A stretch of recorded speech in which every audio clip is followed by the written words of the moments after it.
because I understand your situation and then they understand my situation, then we can communicate. Then, so anyway, so nowadays we have many different ethnic groups. That means we have many different cultural backgrounds. Some are good at English, some are not good at English, right? Some use Spanish, some use Chinese only. Then how can you conduct those differences in the classroom? So with the help of Google Translate, right? That is also one of multimedia.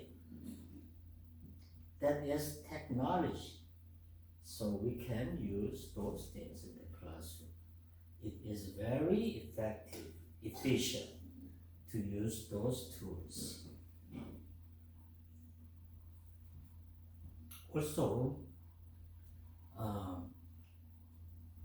the reason why we use technology is improving efficiency. Okay, when I was in elementary school, more than 50 years ago, when I went to school, I took the test, and then teacher grade scores my test with handwriting, and he keeps all the test paper in a secure place, right? Sometimes, it got ruined because, sometimes he lost it, or sometimes, it got wet by the water or anything can be happened to that test paper. So, physically, the test paper fires, highly space-taking materials. So sometimes it is really hard to keep that all the information test result in one place. Right? Every time we have to have more bigger place. So certain time passed, like 5-10 years, then the school do these things. They remove old record, right? Like 10 years. So we want to get rid of those records too. So that was kind of we did many years ago. But nowadays, with technology, we can store all those student information in computer, right? So we can give grade. We also test with computer screens.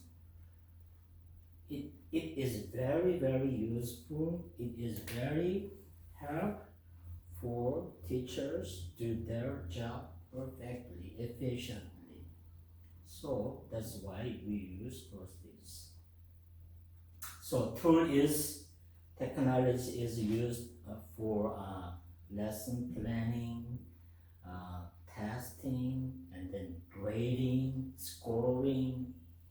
These are all done nowadays with the help of technologies. Okay, also nowadays, you guys know the pandemic, right? COVID-19, school was stopped, but actual teaching and learning was ongoing at that time, right? Because we had Zoom meeting tool, right? With the Zoom meeting tool, can teach students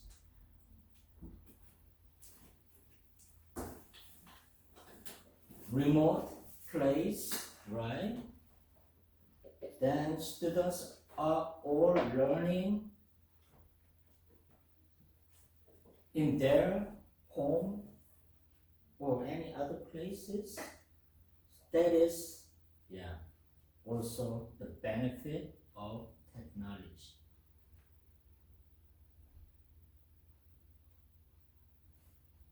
So it doesn't really matter where we are, what time we are. With help of technology, we are all connected, and then we all get the benefit of those technologies. So that's why we nowadays we use modern technology. Okay, more specifically, we use technology. Most school we call LMS. It is one of the program we can use in the classroom or school, learning purpose. So we call LMS. It is Learning Management Systems. Have you guys heard of Google Classroom? It is a very good tool for managing, teaching, storing all the informations and test the results. Everything can be stored in this Google Classroom. Also, you can use that tool anytime. Once you have Google, Gmail, you can use it. You can make classroom too. Also, another tool mostly colleges, universities use, which is Moodle systems. It is specially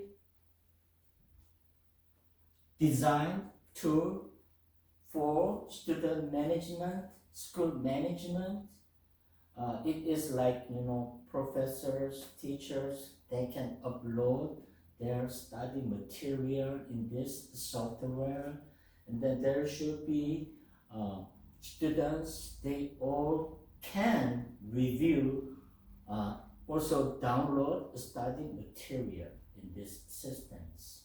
You can also do discussions when teacher give topics of certain issue. So yeah, basically all classroom was, real-time class, physical class was conducted in this tools too. So we had many benefits of using that tool, Moodle, in COVID-19 era. Also, some tool use Canvas too, that is also good tool to use.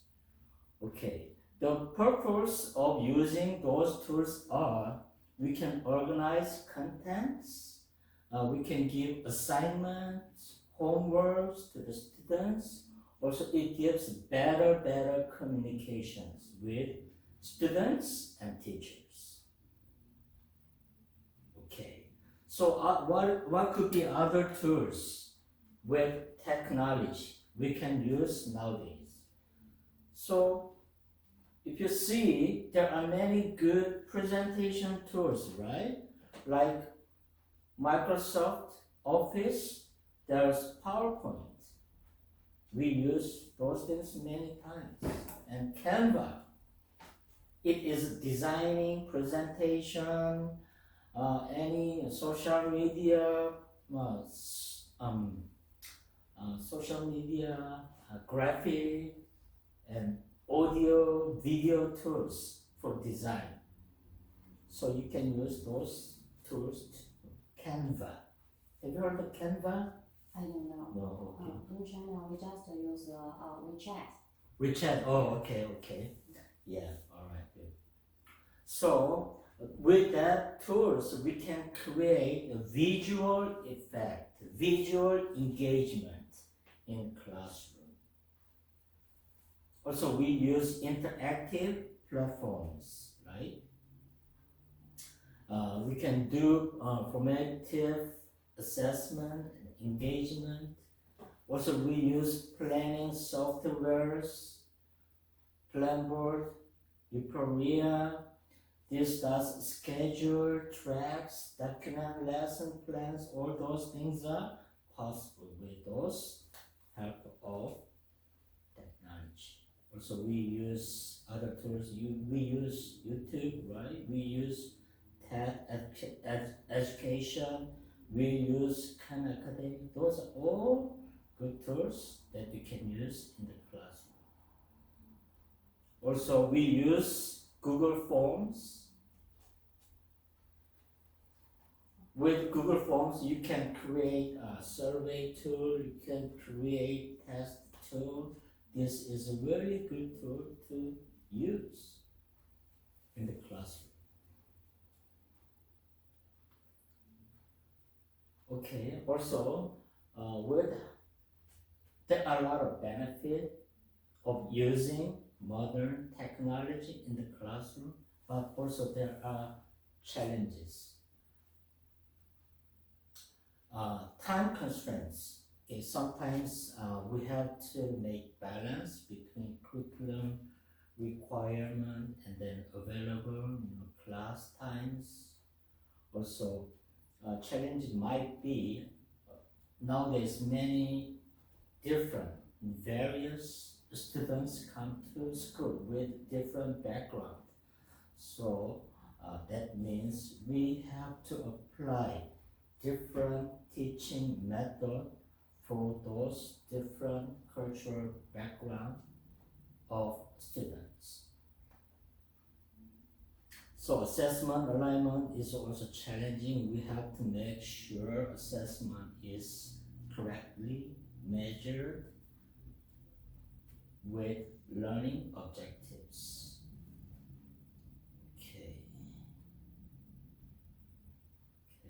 These are all summaries about our last lecture.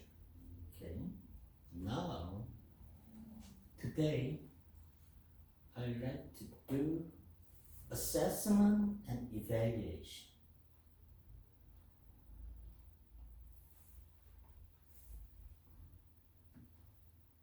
Do you know what is assessment? Do you know what is evaluation? It looks similar.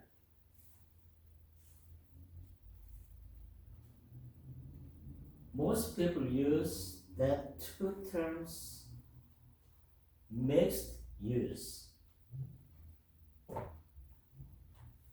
but it has very similar meaning. But if it is actually applied to professional field, we have to know what those differences are in their two terms.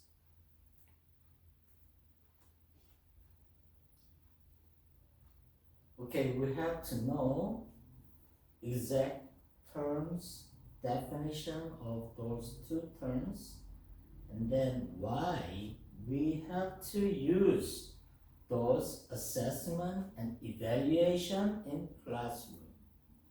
Okay, so first, assessment, evaluation, those are essential.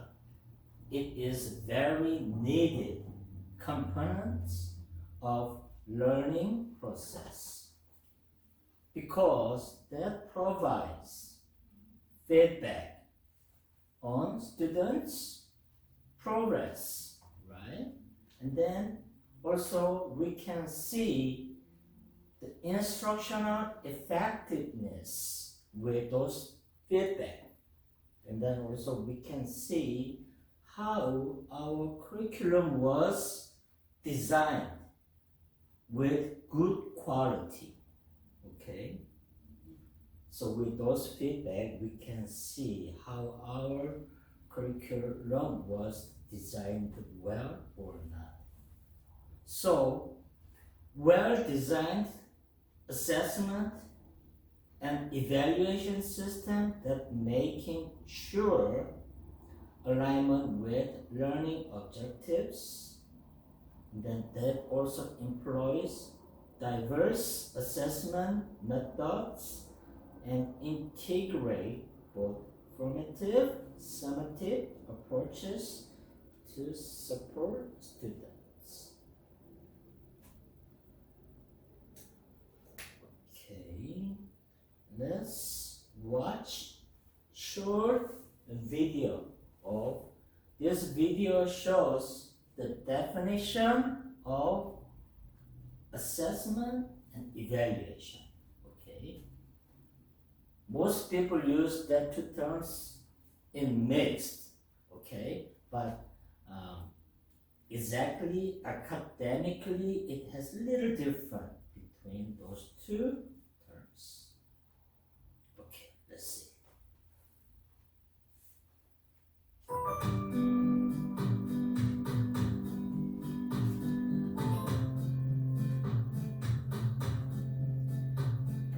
Good assessment and evaluation strategies start with understanding the difference between assessment and evaluation. Assessment is the process of gathering data about student performance using various... Okay, here briefly he explained assessment is the process gathering, taking, collecting students' data. Okay, it is process of collecting, having students' data. Okay, that is assessment. tools like teacher observations, activities, or quizzes to capture what students know and understand. While evaluation is the process of actually making a judgment about the meaning of the data gathered. Evaluations can direct what happens next in a lesson or instructional sequence, and can also inform students of their progress. These two types of evaluations are formative. The third type of evaluation is summative, where student progress and mastery is formally judged. So let's look at strategies. In order to make good judgments about our students' success and instructional decisions, we need to have solid assessment and evaluation practices. And that begins with establishing clear learning goals. This allows us to prepare lessons in advance that align with and support those goals, and leads to fair and valid assessments. Okay, for better classroom,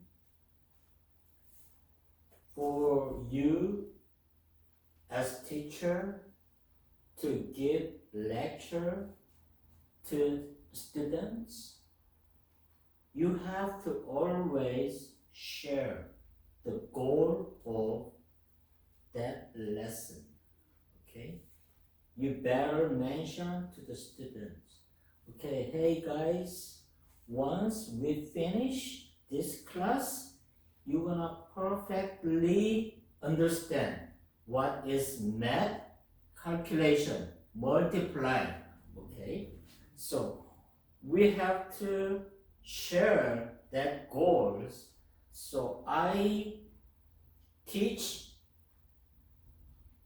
I use everything to achieve that goals. Okay, math, multiply. Also, students also understand the goal of this class, so they are also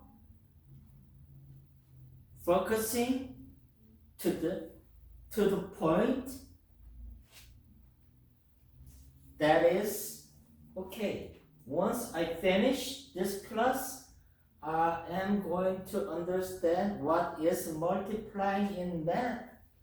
That is the goal. So it is very important. We have to share the learning goals. Okay? Good assessment and evaluation also includes identifying the student level of mastery even before instruction begins. This allows us to reliably capture what students have done well and what needs to be improved based on the level of mastery we are seeking. But how do we do this? There are many tools we can use to help assess student progress towards the learning goals, like general observation of student behavior and work, observation checklists during a particular activity, or any completed student work. And involving the students in creating the goals and monitoring their own progress helps improve learner autonomy. We can extend this autonomy by giving students various choices when they get closer to formal evaluation points. Other ways to support students are by adapting the tasks or scoring tools, and by giving thoughtful attention to student feedback about their own work. This helps us identify students' strengths and weaknesses and better plan for success. All of these strategies, when incorporated into our daily routine, help students progress academically, and motivates Okay, I wanna. them to learn. So when it comes time to evaluate, students are set up to demonstrate their gained skills to the best of their abilities. And being involved in the assessment process lets the students know that their outcomes are the result of their efforts. All students benefit from this, but especially students who have difficulty monitoring their own thinking and or focusing attention on tasks. Assessment and evaluation strategies help provide these students with the structure they need. But what does it look like in the class? Mrs. Jean's grade 8 core French class is working in small groups writing newspaper articles.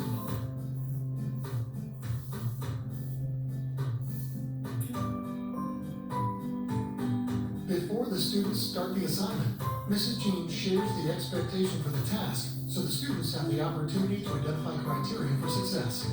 Mrs. Jean works with her students to develop the lesson goals and determine the criteria for a good news article. The students also give input on how long the article should be, how long they have to work on it, and stylistic elements that must be included. Mrs. Jean uses this strategy of co-planning because she finds students demonstrate a deeper understanding of what the expectations are and how to plan to meet these expectations. As the students progress with the assignment, Mrs. Jean encourages autonomy by providing students with time and suggestions so they can determine where they are and how they can progress. And she encourages self-assessment to ensure the best student performance possible. Paul and Mary are students with individual education plans for language. Mrs. Jean adapts the expectations for the assignment for these two students, shortening the required length so they can better meet the timelines. Paul and Mary are still given the same amount of time to work on the assignment, but are required to produce less. After the draft articles have been collected, Mrs. Jean gives each student individualized feedback in order to help them plan for improvement. Good evaluation and assessment strategies allow teachers to better plan for success, encourage student autonomy, and ensure the best student performance outcomes possible. And that's good for everybody.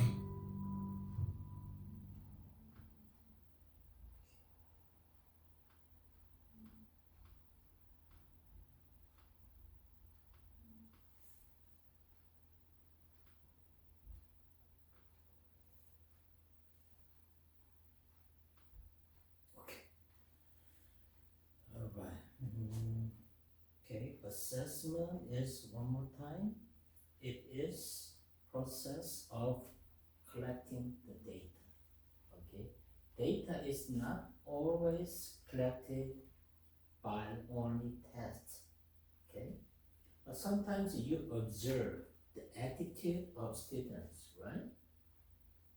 Also, that is the data. You can find how students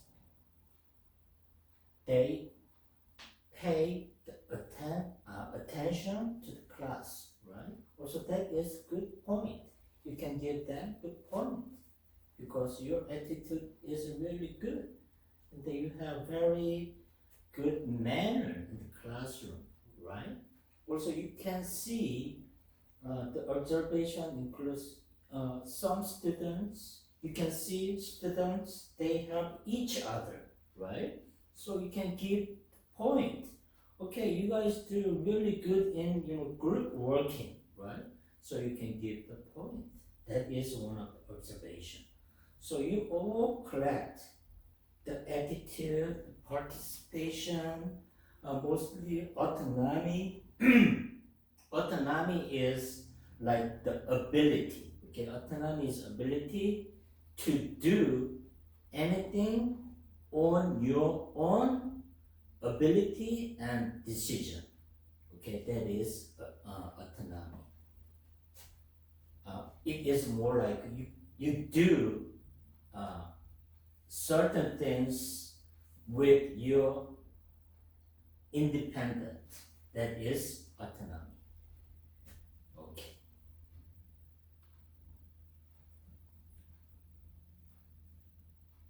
Okay, next video.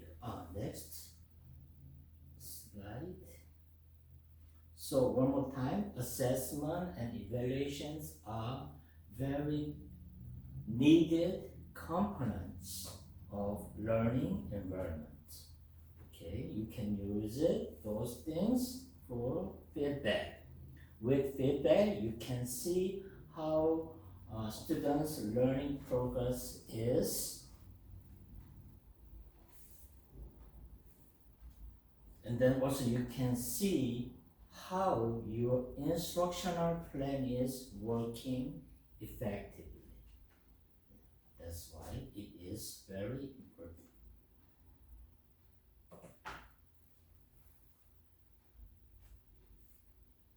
Okay, I'm gonna go more specifically, more detailedly about assessment and evaluation. Okay, key concepts in assessment and evaluation. Assessment, evaluation.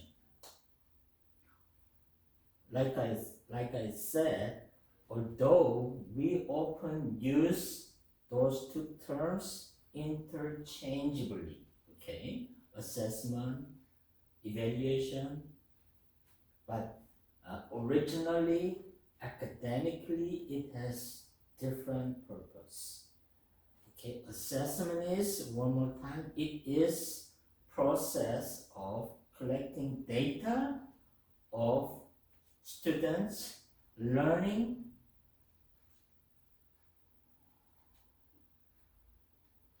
and then it is focusing.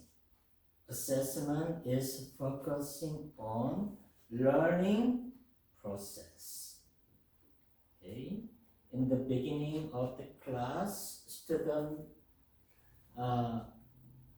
a certain student was not,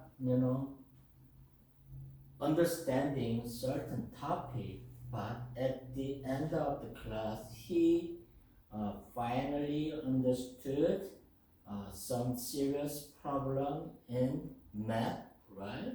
So that is the progress. So you can give good points. Those things all included in students' learning process. Okay, most common example is every week, every class you can give, quizzes. Right? Okay, guys, today we have another math class.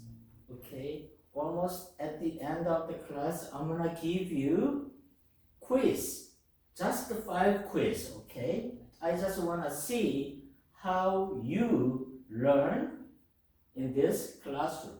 So you could do this. That is one of the process, collecting students' data. You can see how your student is progressing in the classroom, that classroom.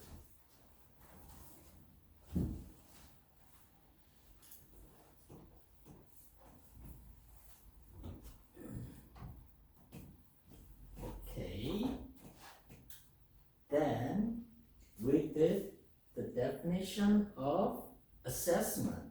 Now we see the definition of evaluation.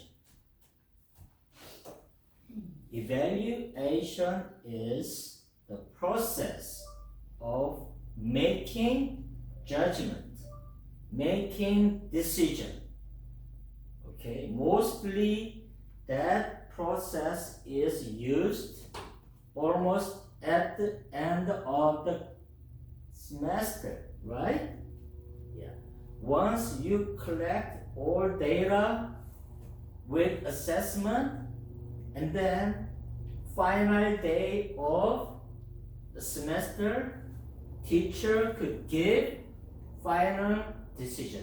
That include test, attitude, you give, you also give all the grades to the students. So with those data, you give final decision to the students. Okay, John, you got good job in this semester in math.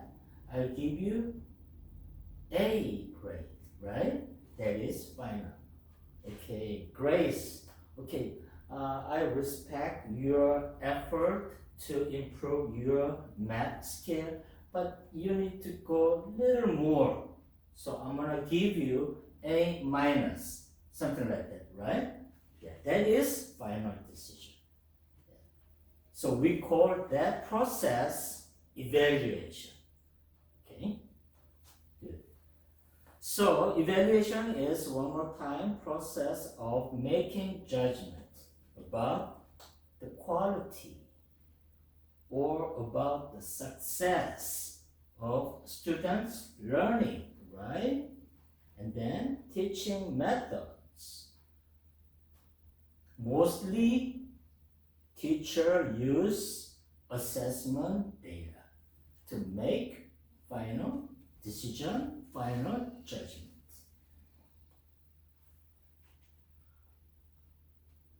Okay, you have kids, right?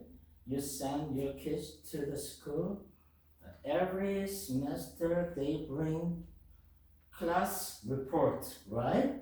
And then you see their grades. Okay, A, B, and then also there's writing, right? Okay, my son, he did good in classroom academically. Also, he got many complaints about talking too much in the classroom with other students. Okay, so yeah, that is one of the evaluation in report card.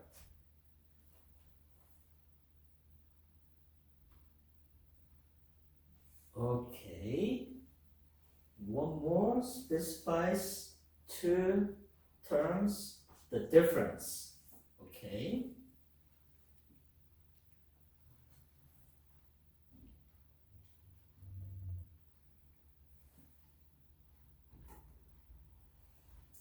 Okay, guys, assessment, evaluation, we use those two terms interchangeably, but like I said, it has different meaning. Okay, assessment. Assessment is not only about collecting data. Okay, with collecting data, you have to have improve the learning of students. You have to encourage students to learn more, to understand more about knowledges. In those process, you can collect data of students. In the beginning, the student rarely understood the certain topics, right? But at the end of class, he is very positive. He has a strong will to study certain topics. That is progress. So you can give point, and then you can also use that point as collective data. So timing assessment is ongoing. It is not stopping once the semester has started to the end of the semester. But evaluation is summative. It is like a summary, okay? So mostly you do this decision, judgment, almost at the end of the semester, or shortly at the end of classroom too. I mean, that is certain class. Okay, assessment is always focusing on what? Students' learning progress, okay? It is not only have purpose about testing, about collecting data, The main purpose of assessment is you watch how your student is progressing to learn. That is main point of assessment. Okay, evaluation is result. Result of what? Students' learning progress. And then you can use different feedback. For assessment, you can give diagnostic and descriptive feedback. And then evaluation, you can give judgmental. Conclusive decision.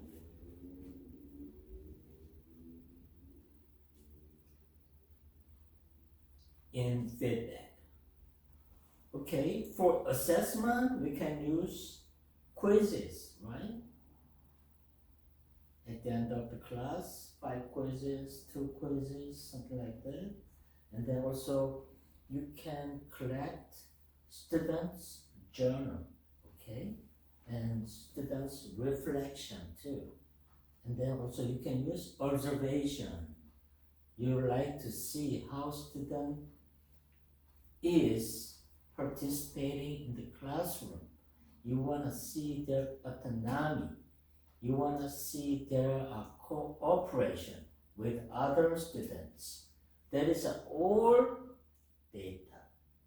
You can use it in assessment. And then evaluation, you can use tests. Final tests. Okay guys, get ready for the term semester final test. Okay, we're gonna do this. Then you can give final grade. Also, you can give performance rating. Also, you can use some kind of project. Okay guys, I don't want to give you final test at the end of the semester, but I want to give you project. Okay? So, for advanced students, like high school students, guys, in here, computer class, I don't want to take the test. I don't want to give you final test, but you have to have complete the final project. Project is you guys have to make smartphone apps. Okay? So you guys make group, you guys help each other. Then I give you how you do this. The point.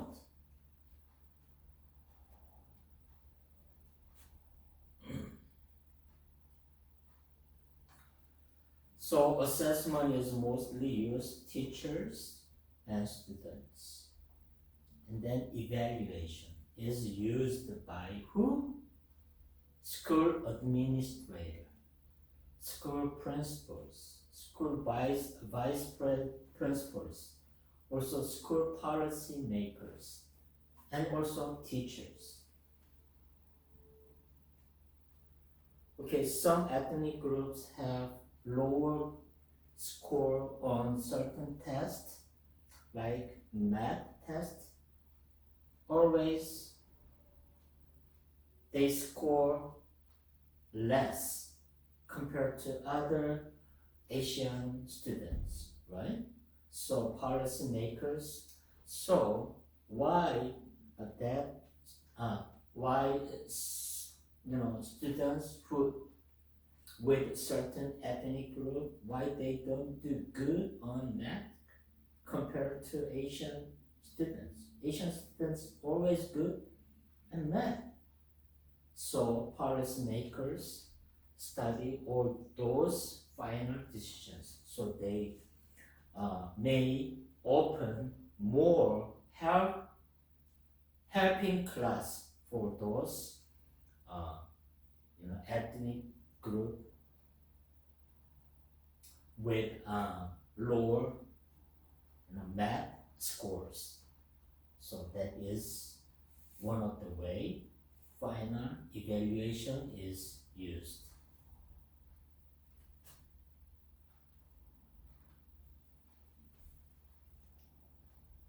Okay,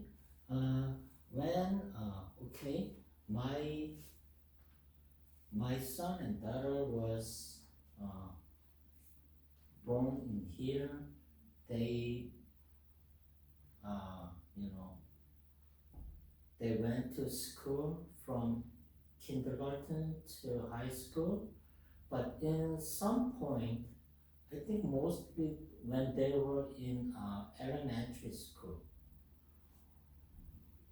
Okay, with a lot of data and final decisions they have collected, so they also offer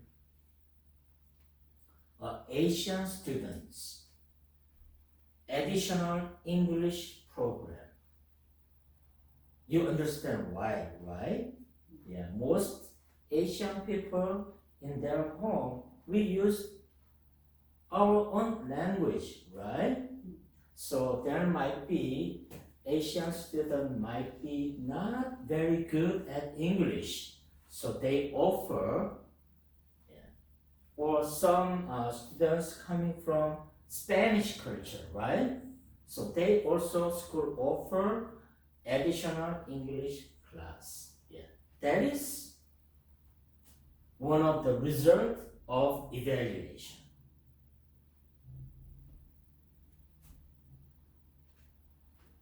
Okay. So evaluation is used to what? Policy make. So we add new policy for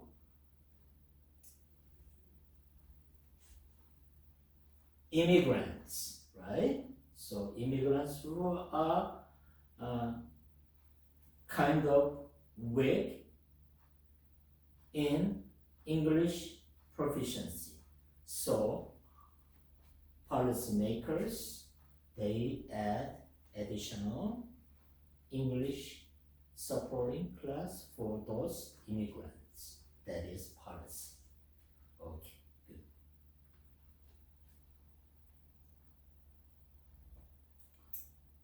So one more time, evaluation is process of what? Making decision, making judgment about the quality and then or about success of students' learning.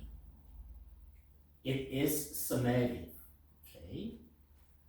You can give final value like point, 4 or 5, and then grades like, grade A, grade B, grade C, something like that. And then also you could give final exam. Also you could give end semester project. Those are all included in evaluation. Okay. So we just learned the difference and then definition of assessment and evaluation. Okay, to do better assessment, okay, there are some different type of assessment. We're gonna see what are those different assessment is like. Okay.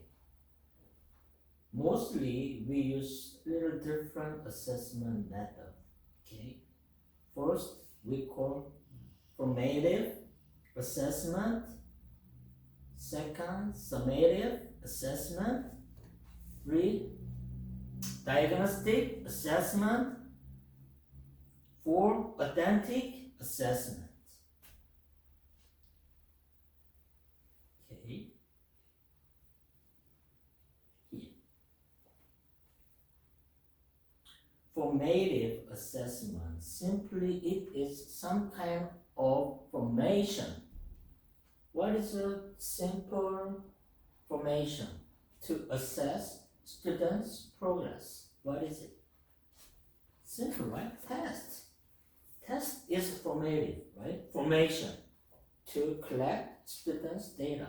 So we call those things formative assessment.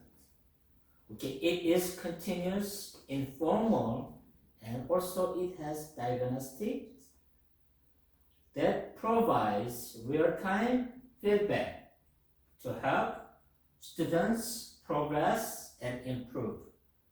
That is also allowing educator to adjust instructions accordingly.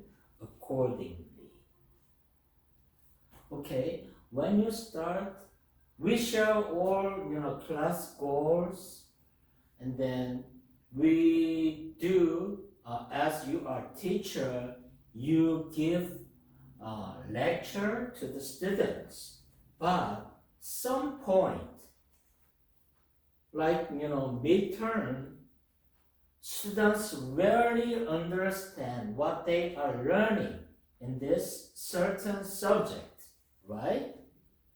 So you have to make a decision. Okay, maybe I use too difficult method for students to understand the math knowledge, right? So you may change the way, the method of instruction for better understanding for your students. So this is used. What? Assessment is used. Let's say one more time. In the middle of semester, you took a test. Okay? Or math students, they score like average 40. You were expected they supposed to have more than 70%, but you did a test, they got 40%. So something wrong, right? So you change your instructional method. That is formational assessment you can use for better instruction. So here's a sample. You can use quiz, grid assessment at the end of class every day. Okay. Also, you can measure the students' understanding. Also, you can use think, pair, share, classroom discussion. Okay, you can use classroom discussion to assess students' progress. Students, they can discuss, and then they can refine their final ideas with peer group, with students in the classroom, other students. And concept maps, you can use diagrams that shows relationship between ideas, helping students organize their thoughts. These are formative assessment. Formative assessment, it is structured, okay? Most simple way is taking quizzes. Okay, we'd like to see a short video of what is formative assessment, okay? How do you know how your students are doing? How do they know? For Andre and his teacher, Ms. G, most of this knowledge never goes in the gradebook, but that doesn't mean it isn't important. Through various strategies, Ms. G is constantly assessing how her students are learning, how quickly they're approaching the learning targets informed by the standards. And she invites students into the process so they are assessing their own learning. Because the whole point is to help everyone decide what's next. It helps students to be actively involved in their learning, helps them identify goals to move them forward toward college and career readiness, and it helps Ms. G refine her instructional plan for the next hour or the next day. This is formative assessment, a deliberate process used by teachers and students during instruction to provide specific, actionable, and immediate feedback. Formative practices promote ongoing reflection, and they're used to quickly adjust teaching and learning. Unlike the big summative events that many people think of when they hear the word assessment, formative assessment is a process that happens every day. It's also the most powerful type of assessment for our students. While the other two types of assessment primarily report on learning, research has confirmed that formative practices can have a direct impact on learning in significant and positive ways. You could say formative assessment is the only type with the power to transform student learning through instruction. Why is that? It's because formative assessment is really a part of instruction.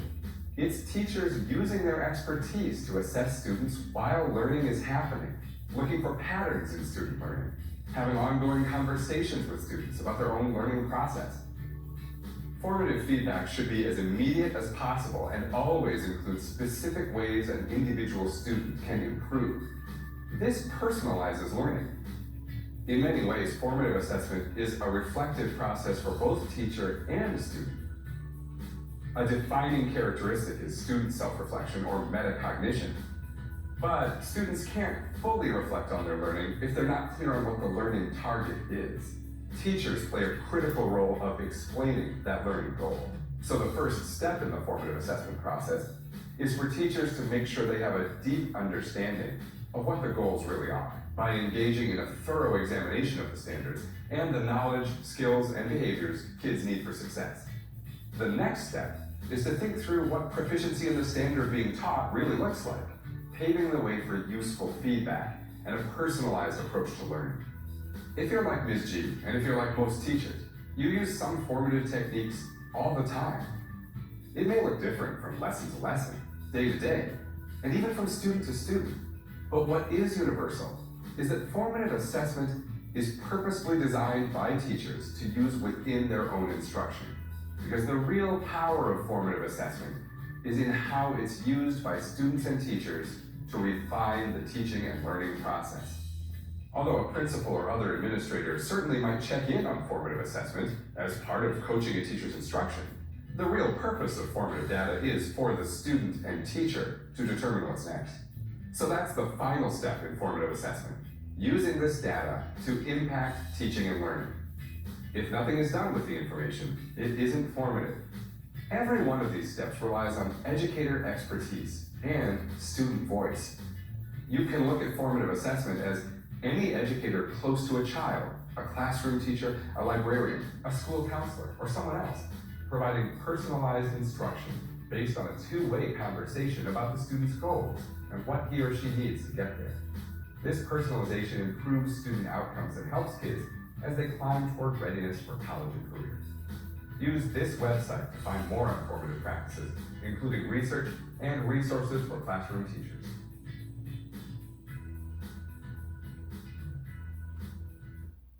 Okay. How do you know how your students are? Okay, we took a look at the formative assessment. Okay, that is one of the way to assess students' progress. Okay, it is based on the goal of the course. Also, it is based on learning standard. Also, it is based on course objectives. You can use anytime. You can use adjustment in adjustment of. You can make adjustment to the measure how you can assess students' progress. It could be a test, it could be feedback, it could be discussion with students' progress. Most basically used one is quizzes, and then you give feedback. Okay, that is formative assessment. Okay, next assessment we can use is summative assessment. Summary, right? Summary. So that evaluate students' learning at the end of instructional period and open high stakes. So final exam might be used for assessment, and then standardized tests. California Department of Education, they do this standardized test every year, right? Like this. So that measures cumulative knowledge and skills of students' progress.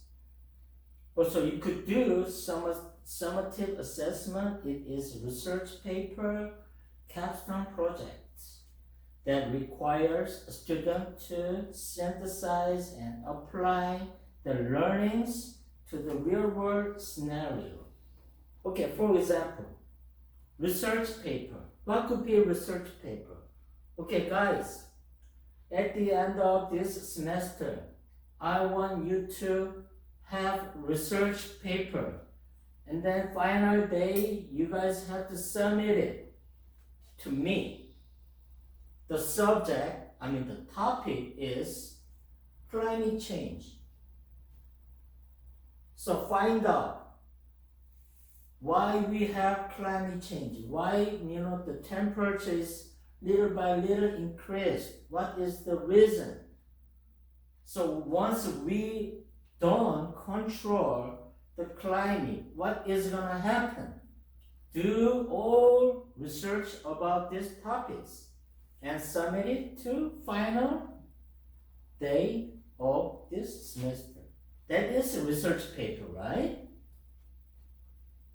Then also another group, like I said before, hey, another group, computer class, hey, you guys, at the end of semester, I want you to make smartphone apps, okay, that helps other people.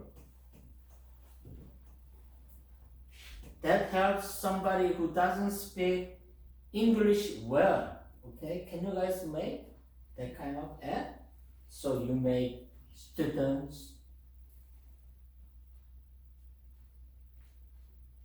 student can have smart ideas to use. They do researches to make the helping app for English learners. So that is project you can use at the end of this semester for evaluation.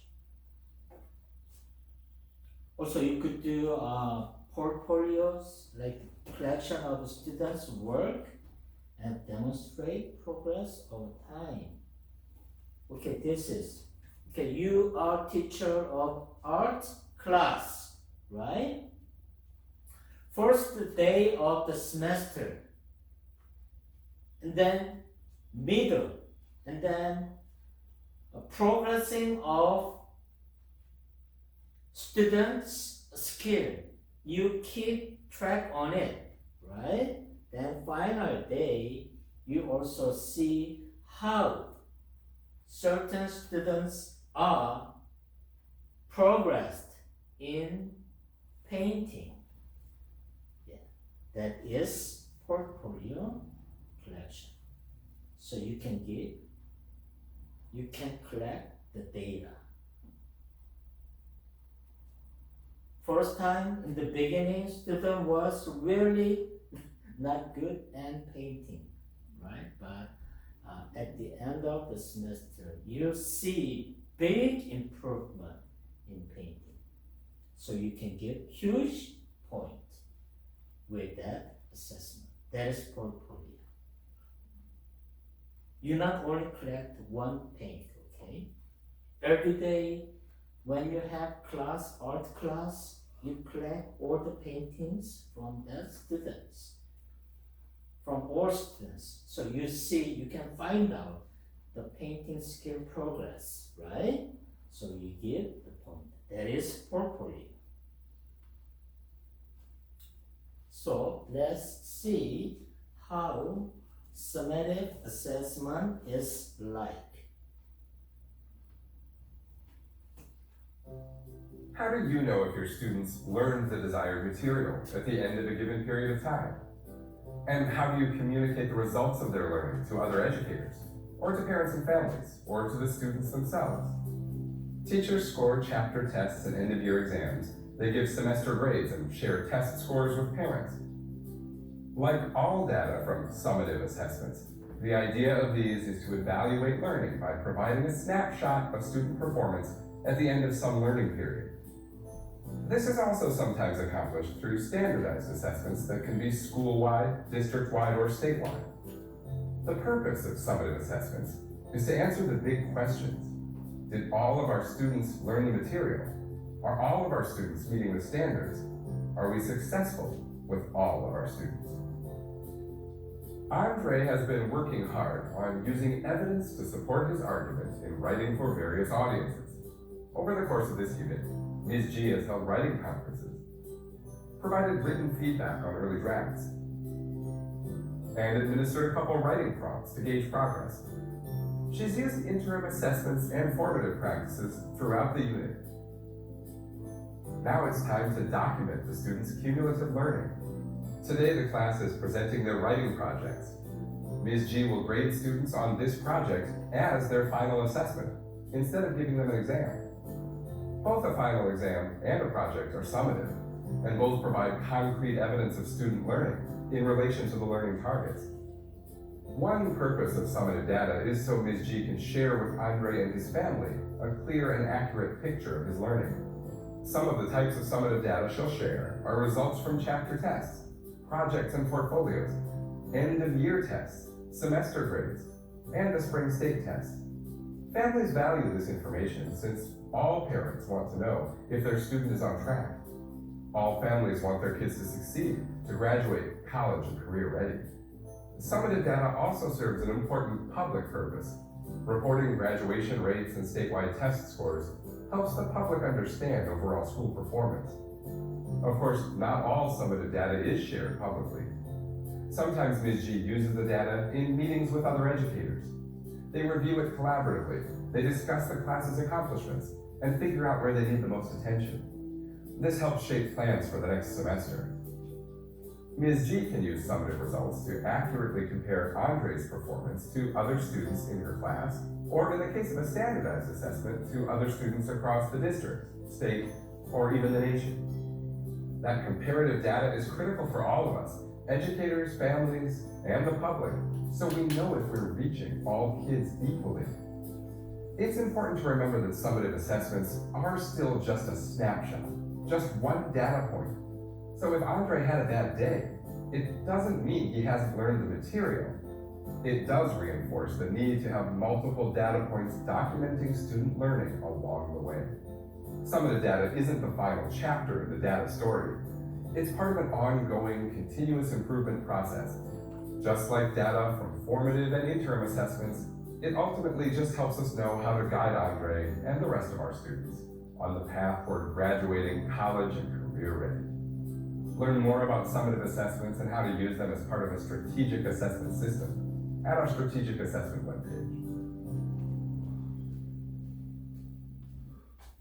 Okay, assessment, summative assessment is simple. It is not only collect one point data, okay? You collect several data, okay? with that data, it helps that you can make evaluation.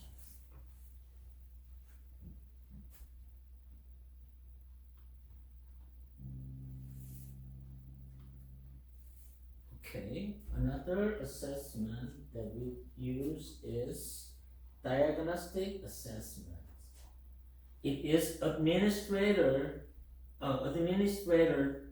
before instruction to determine students' prior knowledge and learning needs. It is simple. This assessment helps teachers tailor instruction and provide targeted support. Simple. You do sometimes pre-test, right? First, in the beginning of certain semester, like math class, first day of math class in this semester, teacher give prior, teacher like to know prior knowledge of students' math ability. So here you like to start this semester with division of numbers, right? That is new topic, starting new semester. But with pretest, you like to know how, okay, before you do division, number division, you have to do multiply, complete, right?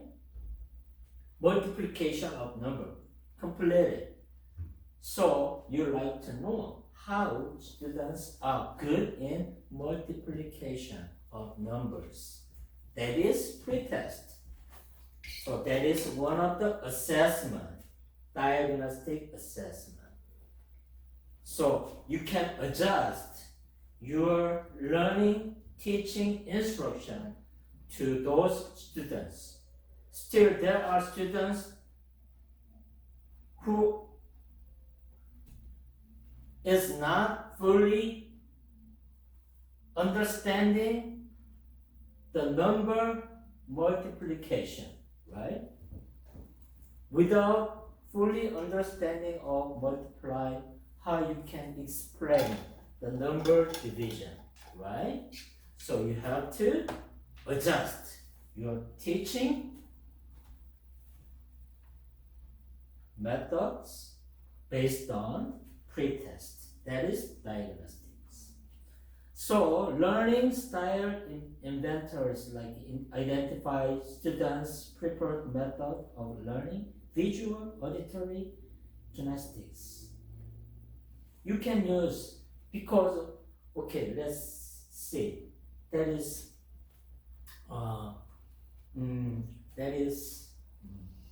common example. Okay, we have 4 students here. Okay, the things that you can understand, the information coming from outside, the way you understand information that is coming from outside is very, very different for all of you, each of you. Okay, let's say some says, when I am talking to you, words, using words, right? Language, you better understand the idea of the knowledge. But some students with language, even though they are really good at English, right? In English, but they don't understand verbally explanation. So for those students, you can use visual or videos, right? So it is very important that you can use different idea. Some people understand information making pictures in their brain, right? But some are different. They just to try to understand the languages logically, right? So some people are good in those understanding systems. Some people are good in, visual, things. Yeah.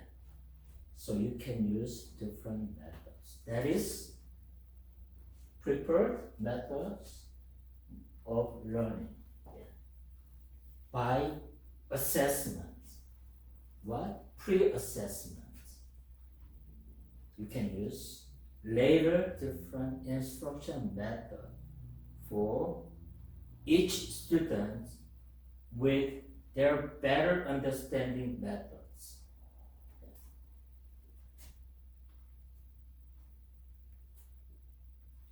Okay, let's see. Okay, diagnostic assessment video. Hello and welcome to Teachings in Education, Diagnostic Assessments. So, why should you use diagnostic assessments in your classroom?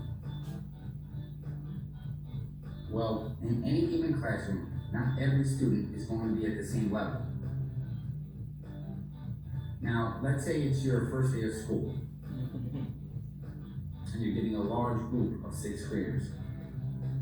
Don't assume your students have the prerequisite skills necessary for your class. I mean, they could have slept through the entire 5th grade. This is where diagnostics come into play. Diagnostics help identify the student gaps that you're going to have to deal with to help guide your future instruction.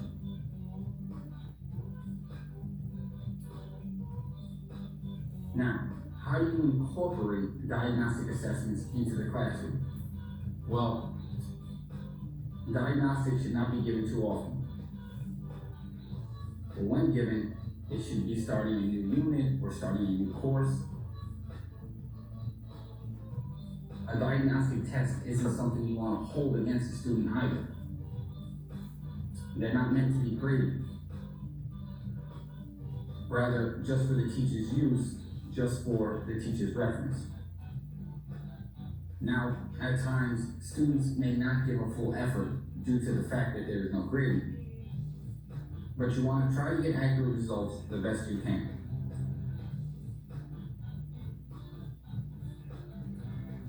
Here are some examples of diagnostic assessments. First up, textbook pre-course tests. Most classrooms have assigned textbooks, and those textbooks have diagnostics within them. Some texts allow for downloaded assessments. Overall, this is a good assessment if you're a teacher who likes to teach through a book. Next up, commercial diagnostics. Now, there are several different companies out there that provide test prep along with diagnostic assessments. The SAT prep companies come to mind first. See if your district would be willing to order a book. If they order a book, you can always make copies of it. Some examples of commercial diagnostics include Scholastic and Princeton Review, but you should look to your library before paying. Next up, diagnostic questionnaires. These are best when you're just looking to save some time. They are very quick, and students check off levels of interest and levels of understanding on various topics. Make this diagnostic anonymous for honest responses. Lastly, teacher-designed assessments. Like anything else in life, it's probably best if you do it yourself, and that is the case here. You can create your own diagnostic. The downside to creating your own diagnostic is that it takes a lot of work, takes a lot of time. Teachers are already very busy, and it can be time consuming. But right now, I just want to say thank you for your time, and please subscribe to this channel. Okay, diagnostic assessment is not only about students' knowledge, okay? Students, it could be kind of personality, characters that was included. Also, students, how you, maybe you like to know how all the students are different from their own cultural backgrounds, right? Also, that is also included in pre-test assessment. You guys may see this kind of, seen many times. The picture test, right? The psychologist give, the blank canvas, right? Okay, hey dear, can you draw how your family is like, right? That is also one of the assessment. Okay, how do you wanna describe the trees right next to your house? Some kids make big trees taller than their house. Some kids draw the tree, small trees, okay? So, also, the psychiatrist asked, okay, can you describe your family? Okay, some kids make big picture of the daddy, and then small picture of mommy, and then, siblings, but some students does differently. Certain students make big picture of mother and small picture of father, right? So that is one of the tools they can use diagnose how certain students family background is like. Yeah. So that is one of the pre-assessment, diagnostic assessment. Not only knowledge test.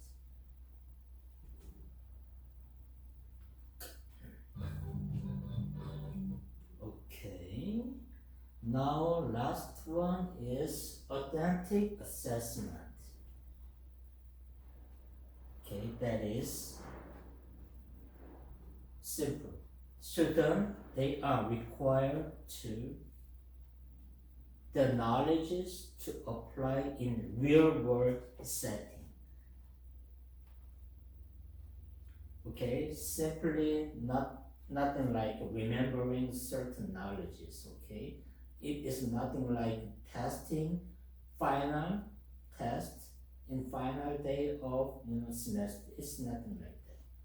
It is more like project. Okay, like I said before, guys, I want you to submit the research paper.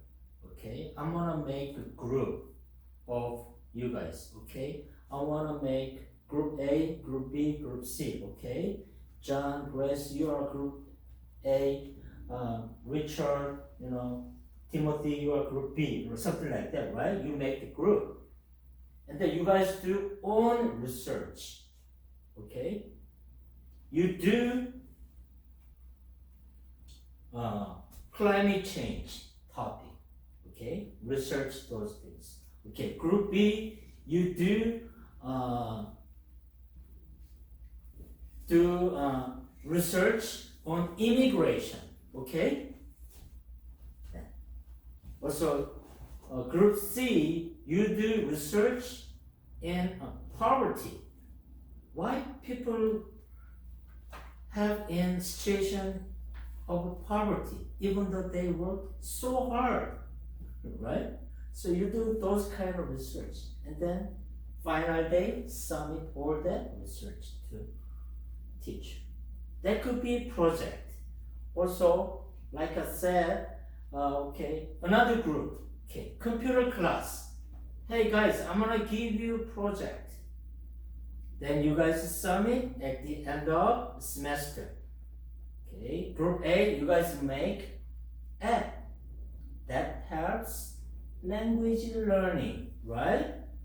Okay, also group B, you guys make another app that guy's giving information of what could be any like the gas price. Okay, with using that apps, you can find nearest gas station for your daddy and mommy. Okay, can you guys make that app with that? Yeah. Also another group C, also, hey guys, can you find out any app that shows nearest coffee shops, something like that, right? So that is all part of project. That is, concept is what? Real world application. Alright? So that is authentic assessment. Also, you can do case study. Not only research paper for certain topics. Okay? What could be case study? Why there's a big violence between Israeli and Palestine, right? That is case study. I'm not saying right or wrong, okay? So any opinion is welcome, okay? So that might be also good, for real world application of their knowledges. Also, simulation and role plays too. Okay, like plays, role plays in the stage, right?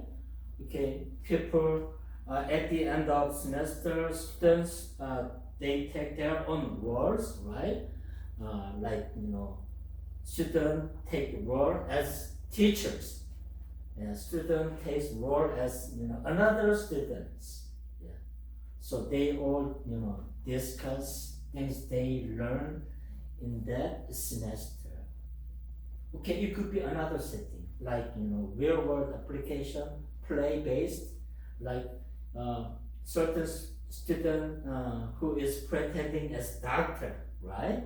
And then another student is pretending as patient in hospital. Yeah. These are all role plays. Yeah. So real world application of their knowledges. So project based learning we call PBL. That is encouraging students to create tangible production and or presentation that is based on research collaboration. Important thing is collaboration and research that is applied to real world assessment. Okay, I like to show just short video of authentic assessment. Then we can finish tonight. Authentic assessment is a method of evaluation that asks students to perform real-world tasks that demonstrate meaningful application of essential knowledge and skills. This approach is designed to reflect the actual problems and challenges students will face in the real world outside the classroom. Authentic assessment differs significantly from traditional testing methods, such as multiple choice tests. While traditional tests often measure a student's ability to recall and recognize information under controlled and isolated conditions, authentic assessment requires students to demonstrate their knowledge and skills in more complex, real-world scenarios. For instance, in a history class, instead of taking a traditional multiple choice test, students might be asked to analyze historical documents and present their findings in a debate format. In science, students could be tasked with designing and conducting an experiment to test a hypothesis. In a math class, instead of answering questions about how to solve a mathematical problem on a test, students might be asked to apply those same mathematical principles to budget a small business's expenses in an authentic assessment. These examples show that authentic assessment requires students to actively engage with their learning material and apply it in practical, often complex situations. One major strength of authentic assessment is that it promotes higher order thinking skills such as analysis, synthesis, and evaluation. Instead of simply recalling facts, students must apply what they know in. Okay, this picture is very important, okay?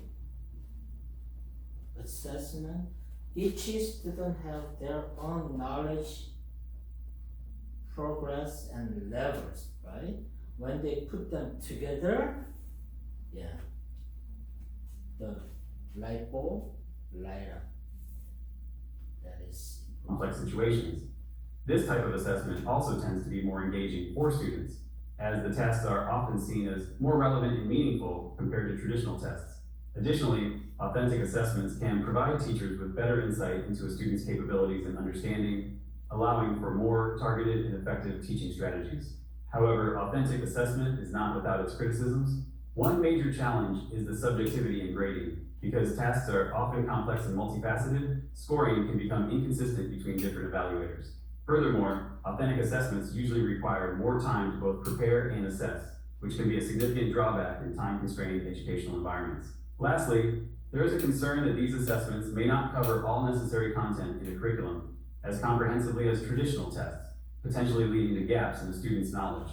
Overall, while authentic assessment offers a more dynamic and interactive way to evaluate students' learning, it also presents several challenges that educators must consider. Balancing the benefits of engaging, realistic tasks with the need for reliable, comprehensive assessment is key to effectively implementing this approach in educational settings. okay. All set? Any question? Okay, thank you for coming tonight. Yeah, that's all. We can wrap up tonight. See you next week. Okay, thank you. We have 2 more class, right? Next, and then the week after.